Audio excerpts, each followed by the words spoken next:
Djibouti mudane Ismaaciil Cumar Geelle wasiirka arrimaha dibadda Maxamuud Cali Yuusuf wasiirka gaashaandhigga Xasan Dharaar Hufane taliyaha guud ee ciidanka qalabka sida General Sakariya Sheekh Ibrahim iyo taliyayaasha ciidamada kala duwan ayaa garoonka ku soo dhaweeyay wasiirka arrimaha dibadda ee dalka Qatar Maxamed ibn Abdurrahman bin Jaasim Al Thani wasiirka waxaa la socday afar maxaabiista dagaalka ah oo ku xidhnaa xabsiyada dalka Eritrea muddo 8 sanadood ka badan kuwaas oo lagu qabtay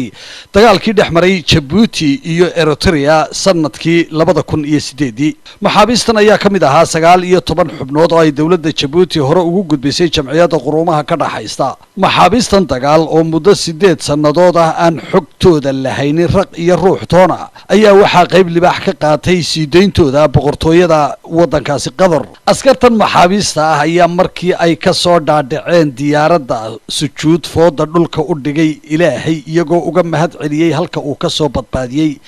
isla markaana ciida dhunkaday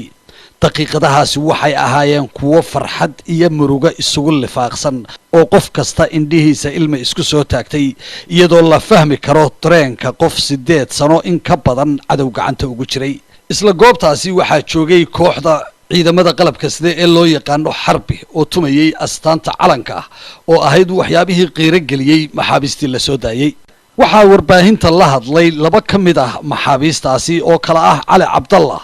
iyo ninka la yiraahdo Cismaan Maxamuud Axmed dalka Djibouti waxaan ka faaruqay oo ka tagay 2008 baan ka baxay waxaan u baxay maaragtaanay kolkii oo cadow shisheeye kolku dalka soo qabsan isweerarnay dadka ku galay baan kamid ahaa maantana Ilaahay mahadi 8 sanadood muddo gaaraysa ayaan ku maqnaa waasan kotornikii aan dhimanba oo iska noolaanaya oo dhibaatana askarigu waa u joogaan weeyaan intaa kadib waxaa shir jaraa'id si wada jira u qabtay wasiirada arrimaha dibadda ee boqortooyada Qatar iyo wasiirka arrimaha dibadda ee jamhuuriyadda Djibouti waxaana hadalladoodii kamid ahaa والوساطة ما زالت imika waxaanu dhamaynay in ciidamada iyo maxaabiista la isdhaafsado arinta kale ee wali laga wada hadlayo ee socotana waxa weeye arinta xuduudaha horta aad iyo aad ayaan ugu mahadnaqaynaa dawladda Qatar ee dhexdhexaadistii ku jirtay muddo imika 6 sanadood waxaad ogaataa ciidan tiradoodu ay tahay 719 ayaa naga maqnaa laba waxay ka baxsadeen jeelalkii Eritrea maantana waxaa noo soo noqday afar waxaan war haynaa inuu mid jeelka uu ku dhintay la wali 13 qof oo askariya ayaa naga maqan walka waan dadaalkii baan sii wadeynaa bay leeyihiin Qatar dadaalkaasina kulleeyba waa tallaabo cusub oo runtii wax weyn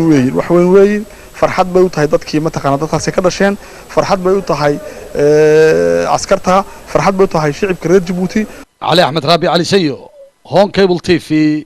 airportka Djibouti